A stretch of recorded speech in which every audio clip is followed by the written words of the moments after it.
Now, a couple of weeks ago, we told you about an experiment in which a team of volunteers cut themselves off from the world for a week. They were trying to create the isolation and physical difficulties faced by thousands of elderly people who live alone. Not only did they have no contact with anyone, they also simulated the physical effects of ageing by using glasses that impaired their eyesight and by wearing gloves that restricted movement. Let's look at the experience of one of those volunteers who took part, Caro Hart.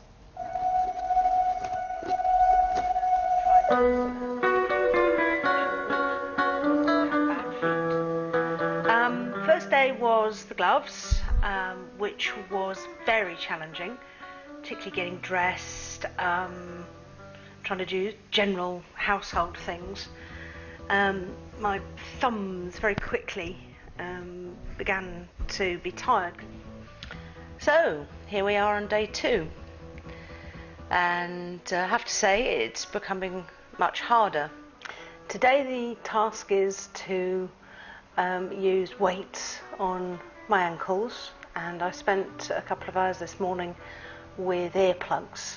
I was worried in case I missed somebody coming to the door, because there was going to be nobody, but I was still worried about that. I was concerned not to hear the little noises, the wind outside, or the birds. Day 5, Friday. Not that it's heralding a weekend, it's heralding more of the same, which is very lowering.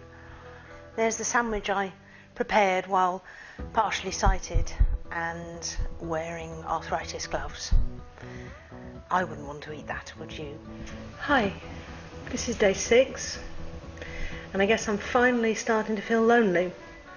I'm craving everything from stupid Facebook to actually being able to talk to my nearest and dearest. Final day. I've got everything on, absolutely everything, and it's very difficult. I can hear my own head inside, my own voice inside my head reverberating, so I don't know if I'm getting the message across. If I've learned anything these last few days, it's that it's not necessarily one thing, but it's things in combination which make life so extraordinarily difficult.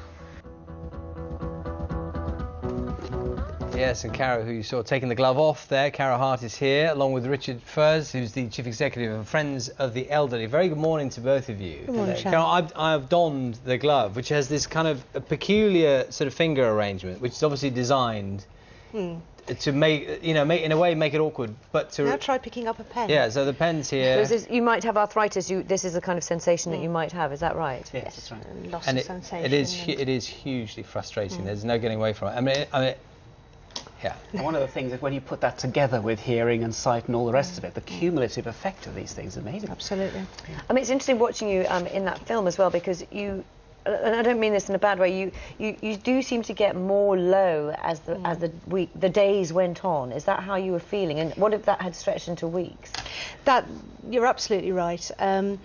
In some ways I went into it as a personal and a professional challenge, but thinking I could cope. You know, a break from the busy life would be great, but the impact of being alone for a couple of days, not even seeing people in the distance where I was, and of the tasks of being not only isolated but limited as well.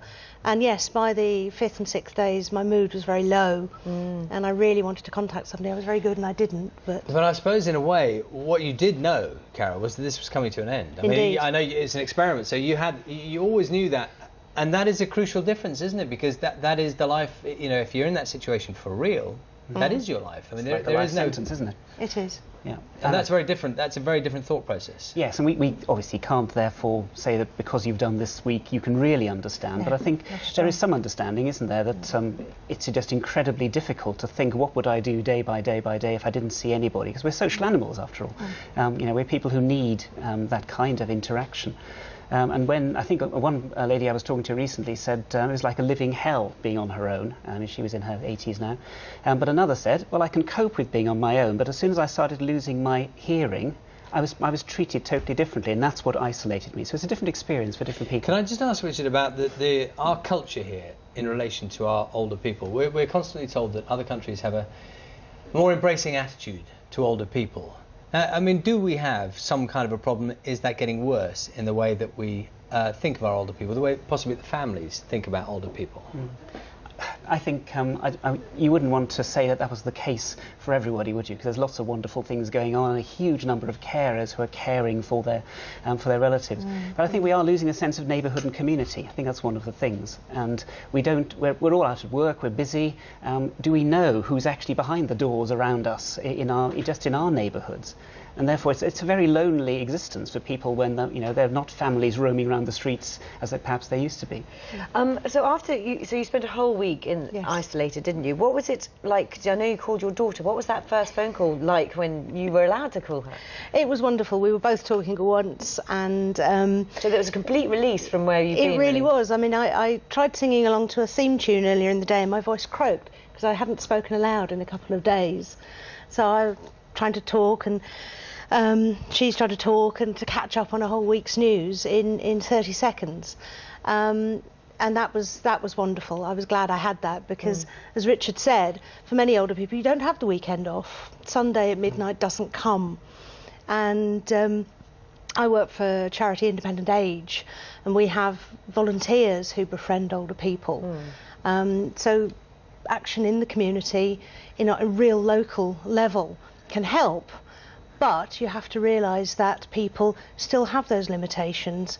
They may feel embarrassed because they can't quite hear a conversation, or if somebody does take them out, they're desperately thinking, when can I sit down? And they don't want to be rude, and say they don't want to have a sit-down meal because they can't do the knife and fork.